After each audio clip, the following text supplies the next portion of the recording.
എങ്ങോട്ട് കൊണ്ടുപോകുന്നു? എന്തിനെന്നെ കൊണ്ടുപോകുന്നു? ഇറക്കി വെക്കൂ, എനിക്ക് പോകണ്ട, എന്നെ കൊണ്ടുപോകണ്ട എന്നട്ടഹസിക്കുന്ന ശബ്ദം എല്ലാ വസ്തുക്കളും കേൾക്കുന്നുണ്ട്. മൃഗങ്ങൾ കേൾക്കുന്നുണ്ട്, പക്ഷികൾ കേൾക്കുന്നുണ്ട്, അതുപോലെ തന്നെ പലരും കേൾക്കുന്നുണ്ട്. മനുഷ്യൻ മാത്രം കേൾക്കുന്നില്ല എന്ന് നബി സല്ലല്ലാഹു അലൈഹി വസല്ലം പറയുന്നു. നമ്മൾ കേൾക്കാത്തത് കൊണ്ട് ഇല്ലെന്ന് പറയരുത്, നമ്മൾ കേട്ടതേ വിശ്വസിക്കൂ എന്ന് പറയരുത്, ഞാൻ കണ്ടത് മാത്രമേ ഉള്ളൂ എന്ന് വിശ്വസിക്കരുത്. എനിക്കല്ല തന്നതാണ് കണ്ണ്, എനിക്കല്ല തന്ന എന്റെ 2 കണ്ണുകൾക്കൊരു പരിധിയുണ്ട്, അതിനൊരു പവറുണ്ട്. ആ പവറിന് ചില പരിധികളുണ്ട്, പരിമിതികളുണ്ട്. എനിക്കല്ല തന്ന ഇരു കാതുകൾക്ക്, എന്റെ ശ്രവണപുടങ്ങൾക്ക് താങ്ങാവുന്ന ശബ്ദങ്ങളുണ്ട്. അതിലപ്പുറമുള്ള ശബ്ദം എനിക്ക് കേൾക്കാൻ കഴിയില്ല. അതുകൊണ്ട് ഇവിടെ ഇല്ല എന്നറിയാമോ? നിങ്ങൾ നോക്കൂ, മനുഷ്യനേക്കാൾ ദുർബലനായ എത്രയോ ജീവികൾ ഈ ലോകത്ത്. വലിയ അഹങ്കാരം പറഞ്ഞുകൊണ്ട് നടക്കുന്ന മനുഷ്യന്മാർക്ക് കേൾക്കാൻ കഴിയാത്തതും അറിയാൻ കഴിയാത്തതുമൊക്കെ അവയൊക്കെ പലപ്പോഴും അറിഞ്ഞിട്ടുണ്ട് എന്ന് അള്ളയില്ലെന്ന് പറയുന്ന, ശാസ്ത്രത്തിന്റെ മേലാളുകളാണെന്ന് അവകാശപ്പെടുന്ന ആളുകൾ പോലും അടുത്ത കാലത്ത് റിപ്പോർട്ട് ചെയ്തിട്ടില്ലേ? ലാത്തൂർ പോലെയുള്ള സ്ഥലങ്ങളിൽ, അതുപോലെ തന്നെ ലോകത്തിന്റെ വിവിധ ഭാഗങ്ങളിൽ അതാ ഭൂകമ്പമുണ്ടാകുന്നു എന്ന മുന്നറിയിപ്പ്. ആ സമയത്ത് അതിന്റെ മുന്നോടിയായി നായ്ക്കൾ ഓരിയിട്ട് ഓടുന്നത് കണ്ടു എന്ന് റിപ്പോർട്ട് ചെയ്തിട്ടില്ലേ? പക്ഷികളതാ തലങ്ങും വിലങ്ങും പറക്കാൻ തുടങ്ങി എന്ന് റിപ്പോർട്ട് ചെയ്തിട്ടില്ലേ? മൃഗങ്ങളൊക്കെ കൂട്ടിൽ കിടന്നുകൊണ്ട് കയറ് പൊട്ടിക്കാൻ ഒരുങ്ങി. അതാ വെപ്രാളം കൊണ്ട് പലയിടത്തേക്കും ചിന്നിച്ചിതറി ഓടി എന്ന് പത്രങ്ങൾ റിപ്പോർട്ട് ചെയ്തിട്ടില്ലേ? അങ്ങനെ എത്രയെത്ര സംഭവങ്ങളുണ്ട്. സുനാമിയെ പറ്റിയുള്ള മുന്നറിയിപ്പുകൾ കിട്ടിയിരുന്ന, ആ നിലക്ക് വെപ്രാളം കൊണ്ടിരുന്ന പക്ഷിമൃഗാദികൾ ഉണ്ടായിരുന്നു എന്ന് റിപ്പോർട്ട് ചെയ്യപ്പെട്ടിട്ടില്ലേ? നിങ്ങൾ നോക്കൂ, ലോകത്ത് ഞാൻ കേട്ടതേ ഉള്ളൂ, ഞാൻ കണ്ടതേ ഉള്ളൂ എന്ന് അല്പജ്ഞാനിയായ മനുഷ്യൻ ചിന്തിക്കുന്നുവെങ്കിൽ, എന്റെയും നിങ്ങളുടെയും ഒക്കെ കണ്ണുകൾക്ക് താങ്ങാനാവാത്ത, കാതുകൾക്ക് താങ്ങാനാവാത്ത പലതും ലോകത്ത് നടക്കുന്നുണ്ട് എന്ന് അടിയുറച്ച് വിശ്വസിക്കുന്നവരാണ് നമ്മൾ. അത് വിശ്വസിക്കാത്തവൻ മഠേനാണ്, അത് വിശ്വസിക്കാത്തവൻ മടയനാ. അങ്ങനെ പലതും ഈ ലോകത്ത് എന്തെല്ലാം ഇവിടെ നമ്മുടെ മുമ്പിൽ നടക്കുന്നുണ്ട് നമ്മൾ കാണുന്നുണ്ടോ? സൂക്ഷ്മമായ പലതും. നമ്മുടെ ചില പരിധികളുണ്ട്, ആ പരിധികളിലുള്ളതേ കാണൂ, പരിധികളിലുള്ളതേ കേൾക്കൂ. ഭയങ്കരമായ ശബ്ദങ്ങൾ ഈ ലോകത്ത് നടക്കുന്നുണ്ട്. ശാസ്ത്രം തന്നെ പറയുന്നില്ല, ഇവിടെ അതിഘോരമായ ശബ്ദങ്ങൾ ഈ പ്രപഞ്ചത്തിൽ മുഴങ്ങുന്നുണ്ട്, പൊട്ടിത്തെറികൾ ഉണ്ടാകുന്നുണ്ട്, ഭീമമായ ശബ്ദങ്ങൾ ഉണ്ടാകുന്നുണ്ട്. അത് താങ്ങാനുള്ള, അത് കേൾക്കാനുള്ള പവർ ഈ കാതുകൾക്കില്ല. അതുകൊണ്ട് അതില്ലെന്ന് നിഷേധിക്കാനാകുമോ? നിങ്ങൾ നോക്കൂ, അതാ ഹബീബായ നബി സല്ലല്ലാഹു അലൈഹി വസല്ലം പറയുന്നു, ഈ നേരത്ത് ഇങ്ങനെ വിളിച്ചു പറയുന്നുണ്ട്. കാരണം മുഅ്മിനിന് പെട്ടെന്ന് ആ സന്തോഷത്തിലേക്ക് എത്തണം.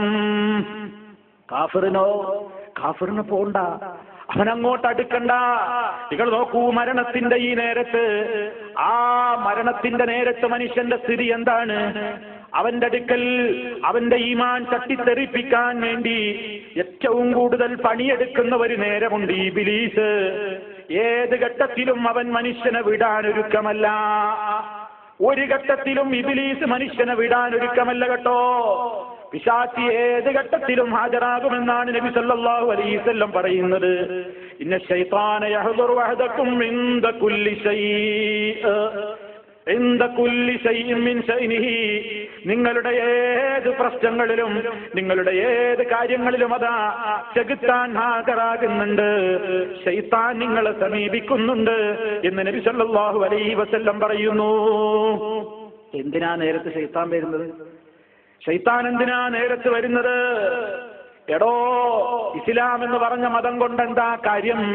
നീ നസറാണിയായിക്കോ, ജൂതനായിക്കോ, അതല്ലെങ്കിൽ മറ്റേതെങ്കിലും മതക്കാരനായിക്കോ എന്നിങ്ങനെ മനുഷ്യന്റെ മനസ്സിൽ ഇങ്ങനെ വസുവാസ് ഉണ്ടാക്കി തീർക്കാൻ വേണ്ടി ജീവിതത്തിന്റെ എല്ലാ ഘട്ടങ്ങളിലും ശൈത്താൻ പിന്നാലെ നടന്നതുപോലെ മനുഷ്യന്റെ അവസാനത്തെ നേരമല്ലേ, ആ നേരത്ത് അവനെ കുടുക്കാൻ വല്ല വകുപ്പുമുണ്ടോ എന്ന് അവസാനത്തെ ശ്രമവും ഇബ്ലീസ് നടത്തുമെന്ന് നബി സല്ലല്ലാഹു അലൈഹി വസല്ലം നമുക്ക് പഠിപ്പിച്ചു തരുന്നു. അവന്റെ ദുർബോധനങ്ങൾ ആ നേരത്തും ഉണ്ടാകും. അതുകൊണ്ടല്ലേ പ്രിയപ്പെട്ടവരെ നമ്മൾ പ്രാർത്ഥിക്കുന്നത്, റബ്ബനാ, ഞങ്ങളുടെ റബ്ബേ, ലാ തുസിഗ് ഖുലൂബനാ, ഞങ്ങളുടെ ഹൃദയങ്ങളെ നീ തെറ്റിച്ച് കളയരുതേ അല്ലാ. ബഅദ ഇദ് ഹദൈതനാ, നീ ഞങ്ങളെ നേർമാർഗത്തിലാക്കിയതിന്റെ ശേഷം വഹബ് ലനാ മിൻ ലദുൻക റഹ്മ, നിന്റെ പക്കൽ നിന്ന് കാരുണ്യത്തെ നീ ഞങ്ങൾക്ക് ഔദാര്യമായി തരണേ അല്ലാ. ഇന്നക അൻതൽ വഹാബ്, നീ ധാരാളം ധാരാളം ഔദാര്യങ്ങൾ കൊടുക്കുന്നവനാണല്ലോ. അങ്ങനെ ഒരു മനുഷ്യനെ സംബന്ധിച്ചിടത്തോളം ആ നേരത്തും മനുഷ്യനെ പഴപ്പിക്കാനും തെറ്റിക്കാനും, കാരണം ഒരു മനുഷ്യന്റെ അവസാനമാണല്ലോ പരിഗണിക്കപ്പെടുന്നത്, ഒരു മനുഷ്യന്റെ അവസാനത്തെ നേരമല്ലേ പരിഗണിക്കപ്പെടുന്നത്. അതുകൊണ്ടാണ് നബി സല്ലല്ലാഹു അലൈഹി വസല്ലം പറഞ്ഞത്, അൽ അഅ്മാലു ബിഖവാതീമിഹാ, ഏത് പ്രവൃത്തികളും പ്രിയപ്പെട്ടവരെ അവസാനം നോക്കിയിട്ടാണ്. ഏതൊരു മനുഷ്യനും നമ്മളിങ്ങനെ എത്രയോ നല്ലവരായി ജീവിക്കുന്ന മനുഷ്യന്മാര് ഒരുപക്ഷെ മരണത്തിന്റെ നേരത്ത് അതാ ഈമാൻ കിട്ടാതെ മരിച്ചു പോകുന്നു. അതുപോലെ തന്നെ തെമ്മാടികളായി ജീവിച്ച എത്രയോ ആളുകൾ അവസാന സമയത്തെത്തുന്നതിന്റെ മുമ്പ് അവൻ നന്നാകുകയും അള്ളാഹുവിനോട് മടങ്ങുകയും അവർ ഈമാൻ കിട്ടിയിട്ട് മരിക്കുകയും ചെയ്യുന്നവരുണ്ട്. അതുകൊണ്ട് ഒരാളെ പറ്റിയും നമുക്ക് ഉറപ്പ് പറയാനാവില്ല, നമ്മുടെ സ്ഥിതി എന്താവുമെന്ന് നമുക്കറിയില്ല. നബി സല്ലല്ലാഹു അലൈഹി വസല്ലം പറഞ്ഞില്ലേ, മനുഷ്യനതാ സ്വർഗത്തിലേക്ക് കടക്കേണ്ട അമലുകൾ തന്നെ ചെയ്തുകൊണ്ടിരിക്കുന്നു. സ്വർഗത്തിലേക്ക് കിട്ടേണ്ടുന്ന, സ്വർഗത്തിലേക്ക് പ്രവേശിപ്പിക്കപ്പെടാൻ അർഹനാകുന്ന നിലക്കുള്ള സൽക്കർമ്മങ്ങൾ തന്നെ മനുഷ്യൻ ഇങ്ങനെ ചെയ്തുകൊണ്ടിരിക്കുകയാണ്. അങ്ങനെ അതാ പിന്നീട് അവസാനത്തെ അവന്റെ കാലമാകുമ്പോഴേക്ക് അവനതാ നരകക്കാരുടെ പ്രവർത്തനങ്ങളിലേക്ക് ചാടുന്നു. അങ്ങനെ അവൻ നരകത്തിയിലേക്ക് പ്രവേശിക്കുന്നു. നേരെ മറിച്ചും നബി സല്ലല്ലാഹു അലൈഹി വസല്ലം പറയാണ്, നരകത്തിലേക്ക് പോകേണ്ട അമലുകൾ മാത്രം ചിലർ ചെയ്തുകൊണ്ടിരിക്കുന്നു. നരകത്തിലേക്ക് എത്താൻ ഇനി അവൻ അധികം ദൂരമില്ല. അപ്പോഴേക്കതാ പിന്നീട് അവന്റെ അന്ത്യസമയം നന്നാകുന്നു, അവൻ പശ്ചാത്തപിക്കുന്നു, സ്വർഗക്കാരുടെ പ്രവർത്തനങ്ങളിലേക്ക് അവൻ തുടരുന്നു, അങ്ങനെ സ്വർഗത്തിലേക്ക് എത്തുന്നു.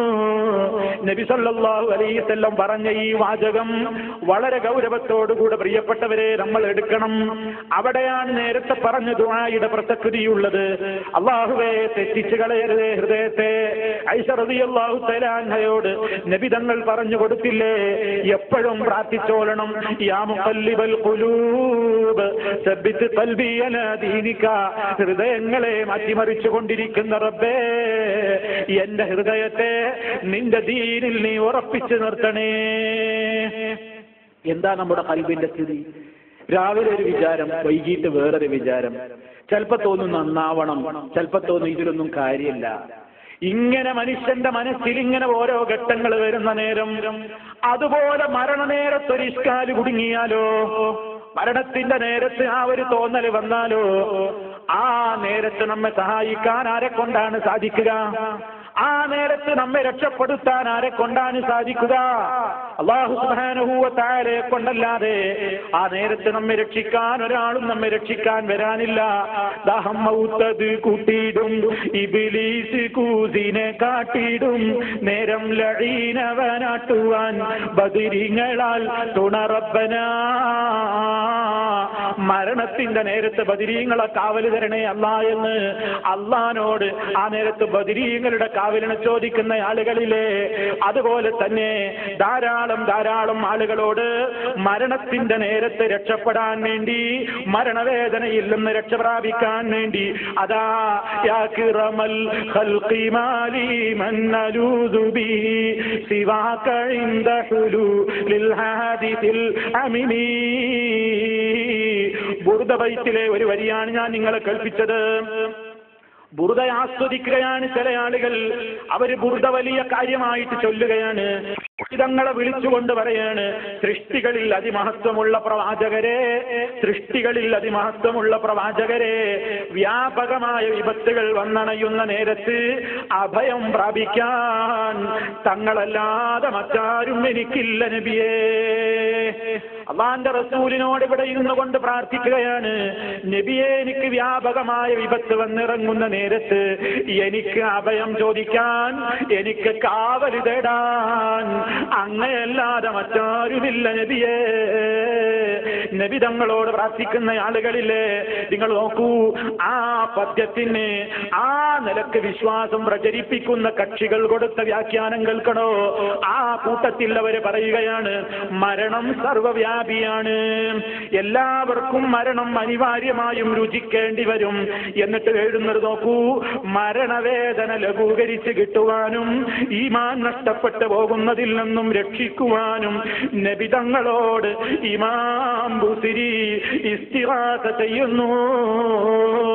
ബുർദ എന്ന് പറയുന്ന പദ്യം എഴുതിയ ബൂസിരി എന്ന് പറയുന്ന മനുഷ്യൻ ഇവിടെ അള്ളാന്റെ റസൂലിനോട്